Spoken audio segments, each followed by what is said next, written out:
Everyone, তো আমি আজকে এই ভর দুপুরবেলায় এই রোদের মধ্যে, এই যে তোমরা এখন জানো যে কি পরিমাণে গরম পড়েছে আর কি পরিমাণে রোদ উঠেছে, আমি দাঁড়িয়ে থাকতে পারছি না। লিটারালি আমার পাওয়ার তলাগুলো জ্বলছে। আর আমি ভর দুপুরবেলায় ছাদে এসেছি তোমাদের সঙ্গে একটা খুবই সুন্দর জিনিস শেয়ার করব বলে। তো অপেক্ষা করতে পারছি না। চলো ফার্স্টে আগে শেয়ার করে জিনিসটা। এইটা দেখো, কি বলো তো, এটা কী বা বলবে, আমি স্পিচলেস, তোমাদের কী বলবো। শ্বেতপদ্ম গাছ, এই যে দেখো শ্বেতপদ্ম গাছ। এই গাছটা আজকে বাবার পিঠাম্মা গিয়ে বাজার থেকে নিয়ে এসেছে। তো ব্যাপারটা হলো, এই যে ডালটা ভাঙা দেখছো, এই ডালের মধ্যে হচ্ছে গিয়ে এই ফুলটা ছিল। ওরা গাছটা কিনে গিয়েছিল একটু বাজারে, তো সেখানেই কোনো কারণবশত এই ডালটা থেকে ফুলটা ভেঙে যায়। আর এই ফুলটা আমাকে তুলে এখন ভগবানকে দিয়ে দিতে বললো, ঠাকুরকে দিয়ে দিতে বললো। তো আমি এই যে স্নান করেই ছাদে এলাম, আর এই ফুলটা এখন নিয়ে নিলাম, ভগবানকে গিয়ে দিই। এই ফুলটা দেখেই নাকি ওরা গাছটা পছন্দ করে। তো সবারই একটা আফসোস যে গাছের এই প্রথম ফুলটা আমাদের কাছে আসার পর তো এই গাছের এটাই প্রথম ফুল হবে, আগে কোনো ফুল হয়েছে নাকি জানি না। তো আজকে এই গাছটা কিনে আনলো, এই যে বালতি সমেত গাছটা কিনে এনেছে।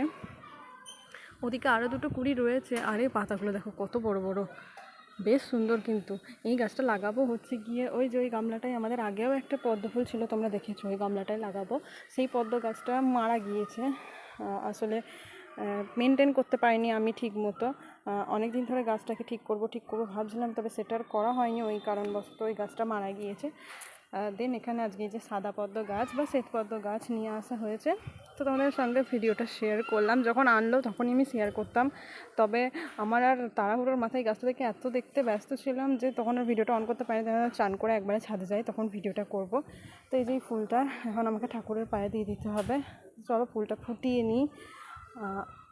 তোমাদের কার কার বাড়িতে শ্বেতপদ্ম গাছ আছে অবশ্যই কমেন্টে জানিয়ে। ফুলটা হয়তো ফুটতে এখনও অনেকটাই টাইম নিত, তার কারণ কুড়িটা এখনও অনেকটাই শক্ত। তো চলো ফুলটাকে ফোটাই, তারপর নিয়ে গিয়ে ঠাকুরকে দেবো। তোমরা দেখতে থাকো। ফুলটা নিয়ে আমি এখন চলে এসেছি। আমি এই ফুলটা কিন্তু মহাদেবকেই দেবো, আমার মহাদেবের পায়ে দেবো। তো চলো ফুলটা আগে ফার্স্টে ফুটিয়ে নিই।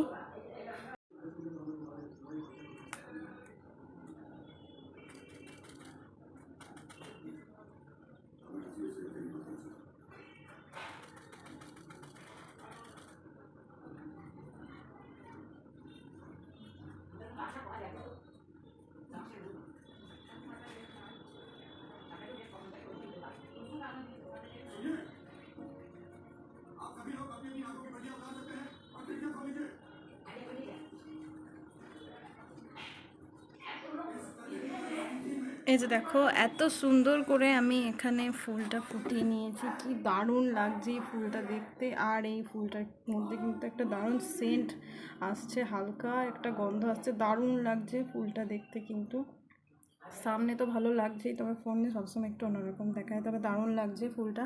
আর এই ফুলটার মাঝে দেখেছো এই যে বীজ যেগুলো হয়, আমাদের আগে যে ফুলটা ছিল ওটা ছিল হাজারি পাপড়ি মনে হয়, আই থিঙ্ক ওই পদ্মটার নাম হাজারি পাপড়ি। তবে এই পদ্মটার ভেতরে দেখো এরকম বীজ বীজ রয়েছে। আমার এরকম পদ্মগুলো দেখতে কিন্তু একটু বেশিই ভালো লাগে। তো চলো এটা এখন আমি আমার মহাদেবকে দিয়ে দিই। আর ডালটাও এখানে কেটে নিয়েছি, আর একটু ছোটো করে নিই ডালটা। চলো এবার মহাদেবকে ফুলটা দিয়ে দিই। তার আগে আগে ভগবানের খাওয়ার থালাটা নামিয়ে নিই, এখনও নামানো হয়নি।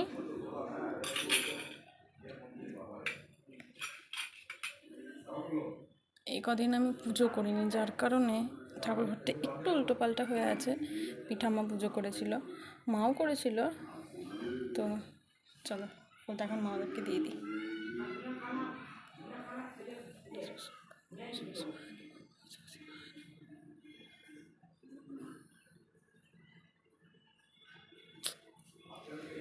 আসলে ফুলটার পাপড়িগুলো এতটাই এখানটায় যে আমি যেভাবেই দিচ্ছি না কেন জায়গা আর হয় না।